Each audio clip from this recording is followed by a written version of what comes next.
Hello, everyone. And Daniel 9. And Lord, as we open up this book, help us understand it and be changed by it and know when it's for and know what to do with it. Lord, and help our visions and our dreams and our desires line up with what you want. In Jesus' name, amen. Thank you, Jesus. Amen. Oh man, she's trying to be really good because the other doggy is taking away her toy. So she's a little on edge. Are they taking away your toy? Oh no. So, anyways, back to our Daniel. Lord bless you all. Here we go. Thank you, Jesus, Holy Spirit. In the first year of Darius, the son of Ashur, of the line of the Medes, who was made king over the realm of the Chaldeans. In the first year of his reign, I, Daniel, understood by the book of Numbers, by the book, the number of years specified by the word of the Lord through Jeremiah, the prophet, that he would accomplish 70 years in the desolation of Jerusalem. So that's where prophecy helped them understand, and it helps us understand what's coming. And Lord, just give us wisdom on that. So verse 3, then I set my face towards the Lord God to make requests by prayer and supplication with fasting, sackcloth, and ashes. And I prayed to the Lord my God and made confession and said, O Lord, great and awesome God, who keeps his covenant and mercy with those who love him and with those who keep his commandments. Daniel has such amazing prayers and such good examples. I'm going to go back to verse 4 again and read it. What he prayed. He said, O Lord, great and awesome God, who keeps his covenant and his mercy with those who love him and with those who keep his commandments. We have sinned and committed iniquity. We have done wickedly and rebelled, even by departing from your precepts and your judgments. Neither have we heeded your servants and prophets, who spoke in your name to our kings and our princes, to our fathers and our people of the land. Lord Jesus. Verse 7, O Lord, righteousness belongs to you, but to us shame of face, as in this day to the men of Judah, to the inhabitants of Jerusalem and all Israel, those near and those far off, in all countries to which you have driven them, because of the unfaithfulness which they have committed against you. O Lord, to us belongs shame of face, to our kings, our princes, and our fathers, because we have sinned against you, against the Lord. To the Lord our God belongs mercy and forgiveness, though we have rebelled against him. We have not obeyed the voice of the Lord our God to walk in his laws, which he has set before us by his servants, the prophets. Yet all Israel has transgressed your law and has departed so not to obey your voice. Therefore, the curse and the oath written in the law of Moses, the servants of God, has been poured out on us, because we have sinned against him. And he has confirmed his words, which he spoke against us and against our judges who judged us, by bringing upon us a great disaster. For under the whole heaven such has never been done as what has been done to Jerusalem. As it is written in the law of Moses, all this disaster has come upon us, yet we have not made our prayer before the Lord our God, and we might turn from our iniquities and understand your truth. Therefore, the Lord has kept this disaster in mind and brought it upon us, for the Lord our God is righteous in all the works which he does, though we have not obeyed his voice.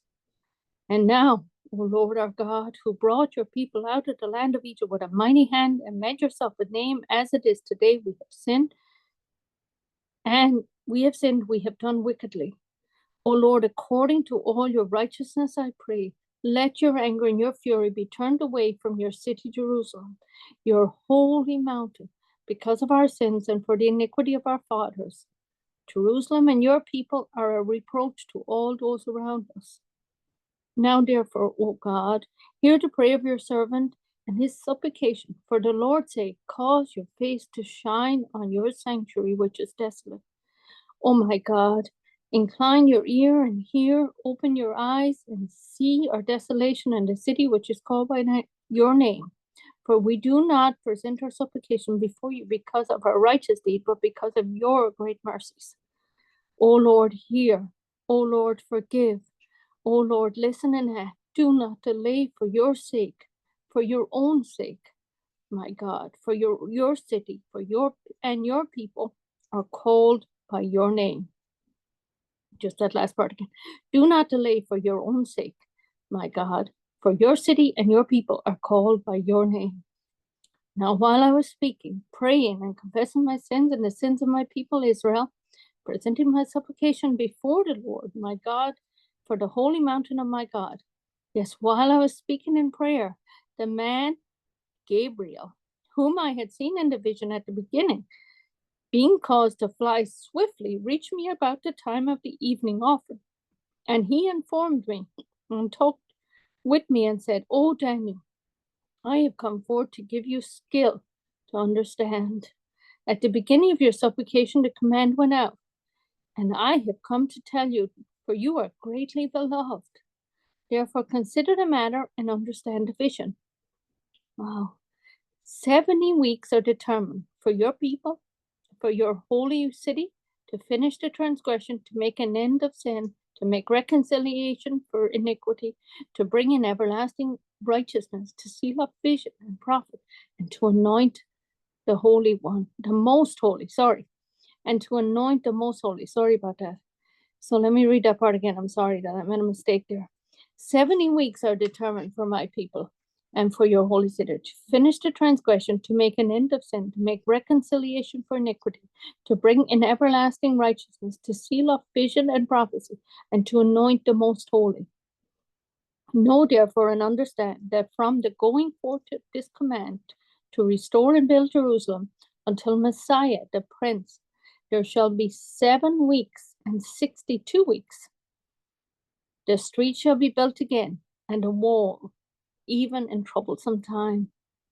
And after the 62 weeks, Messiah shall be cut off, but not for himself. And the people of the Prince who is to come shall destroy the city and the sanctuary. The end of it shall be with a flood, and till the end of the war desolations are determined. Then he shall confirm a covenant with many for 1 week, but in the middle of the week he shall bring an end to sacrifice and offering, and on the wings of abomination shall the one who makes desolate, even until the consummation which is determined is poured out on the desolate. Oh, that's the end of verse 10. That is a lot of stuff. And usually when you see weak in the Bible prophecy, it usually a lot of times refer to year instead of week. But Lord, help us understand this. And Lord, what did it say? Yes, Lord, help us. In the end of verse 13, it said that we might turn from our iniquities and understand your truth. And then verse 14 says, the Lord is righteous in all his works which he does, though we have not obeyed his voice. So Lord, help us. I know that we've messed up and we mess up. And Lord, we need your mercy and your kindness.